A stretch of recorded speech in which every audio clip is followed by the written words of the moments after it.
It's Seeker Time. Halo guys, balik lagi di Seeker nih sama gue. Kalian semoga dalam kondisi sehat semua ya. Kali ini kita mau ceritain tentang seorang bintang 90-an yang dikenal sebagai Johnny Depp-nya Asia. Yaitu siapa lagi kalau bukan Takeshi Kaneshiro. Aktor ganteng yang penyendiri dan juga memiliki nickname Aniki. Itu yang dalam bahasa Jepang artinya older brother. Gimana sih kisahnya mengenai Takeshi? Jadi sebelum kita masuk ke dalam ceritanya, seperti biasa gue mau minta tolong nih sama teman-teman Family Seeker buat bantu share-share video kita, pencet tombol like-nya dan juga subscribe channel kita. Oke guys, mainkan.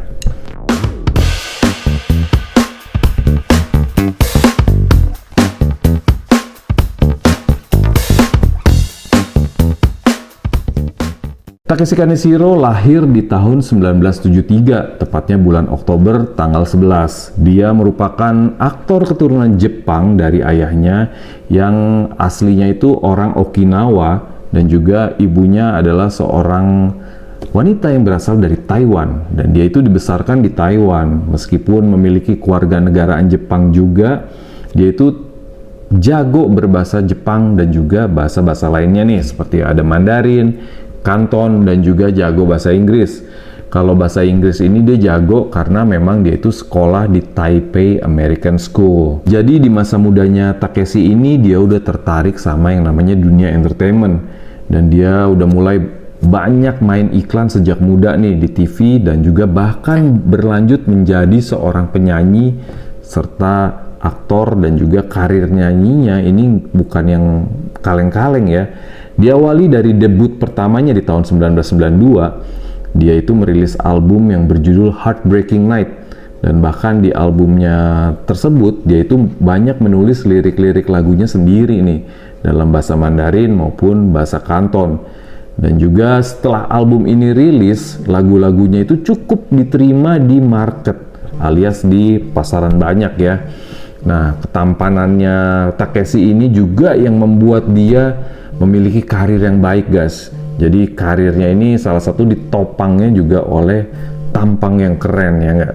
Debut Takeshi Kaneshiro di dunia film ini diawali ketika ia membintangi film yang berjudul The Executioners pada tahun 1993. Nggak sampai situ, dia juga kepake banget oleh para sutradara-sutradara kondang seperti Wong Kar-wai dan juga Peter Chen. Nah, jadi dia itu pernah juga berperan di sebuah serial TV Jepang yang booming banget pada masanya. Judulnya itu God Please Give Me One More Time. Dan soundtrack film ini nih, alias film dorama ini yang judulnya I For You, itu dinyanyiin oleh Lunasi. Lunasi itu salah satu band Jepang yang keren banget guys. Lagunya nih enak banget. Nah, menurut gua ini tuh salah satu karyanya Takeshi yang keren banget. Karena di film atau di dorama Jepang ini yang judul Jepangnya namanya tuh Kamisama Mou Sukoshi Dake, itu di tahun 1998 ini dia beradu aktingnya sama Kyoko Fukada. Jadi ceritanya nih gue ceritain singkat aja ya. Jadi Takeshi ini berperan sebagai seorang penyanyi yang kondang banget sampai-sampai digilai seorang fans wanitanya. Nah, ini diperankan oleh Kyoko Fukada nih. Ini aktris cantik asal Jepang. Jadi sampai-sampai si fansnya ini rela terjun ke dunia prostitusi alias jual diri demi bisa nonton si idolanya dan juga bertemu sama idolanya ini. Sampai-sampai si sang fans ini kena HIV guys. Namun ada keindahan di balik kesedihannya. Jadi si fans ini akhirnya bisa bertemu dengan idolanya, bahkan mereka jatuh cinta. Dan si idolanya ini, si Takeshi-nya itu bisa menerima keadaan fansnya yang sudah sakit ini. Kalau dicerita mah mereka sampai menikah, tapi endingnya ini agak-agak sedih guys. Kalau kalian pengen tahu cerita persisnya, langsung aja tonton doramanya ya. Bisa dibilang ya, si dorama ini menceritakan mengenai harapan ya. Bagaimana tidak seorang yang sudah sakit itu bukan sakit yang sembarangan juga, ternyata masih bisa mewujudkan mimpinya sampai akhirnya malah dia menikah sama idolanya. Oke guys, Langsung aja lah kalian cek lah Doraemonnya ya. Meskipun Takeshi Kaneshiro ini banyak berkarir di Asia ya, seperti Hong Kong, Taiwan, dan Jepang, namun karya-karyanya dia ini tetap mendunia guys. Bahkan ketika dia kerjasama sama seorang sutradara yang udah go internasional seperti John Woo dengan film Red Cliff, di mana dia itu berperan sebagai seorang ahli strategi yang legendaris di zaman Tiga Kerajaan alias Samkok yang bernama Cukliang. Wah, ini filmnya keren banget guys. Ini salah satu filmnya Takeshi yang gue suka banget. Dan film ini tuh berhasil meroketkan lebih ke atas lagi karirnya Takeshi dan juga makin kondang di mana-mana ya dengan film ini, karena film ini juga sukses banget.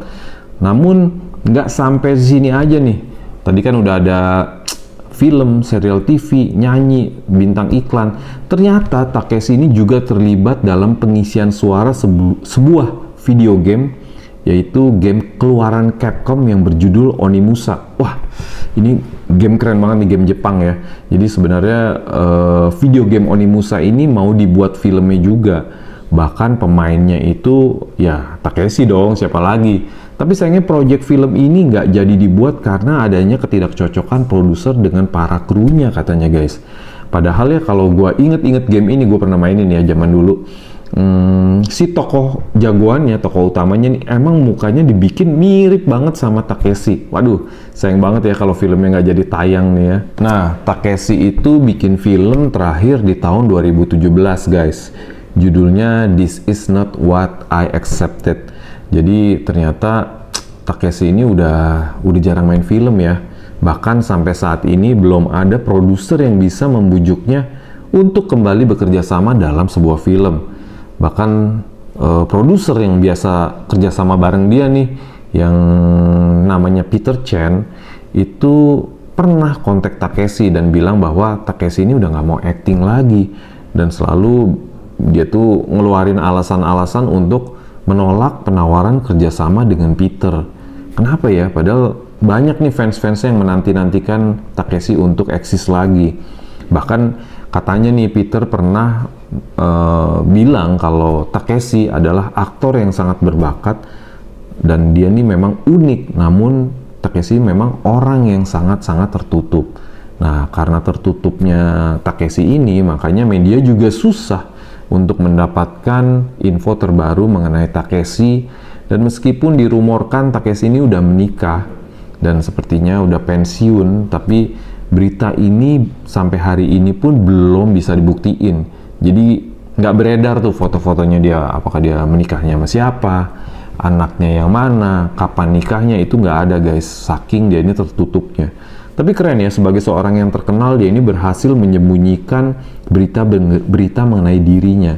Yaudah deh guys, pokoknya kita tungguin aja nih kalau siapa tahu Takeshi balik lagi dan berkarya lagi. Dan kalau teman-teman ada yang tahu berita mengenai Takeshi yang terbaru, boleh nih share-share ke kita, ketik di komen ya guys ya. Oke, thank you. It's a wrap. Bungkus.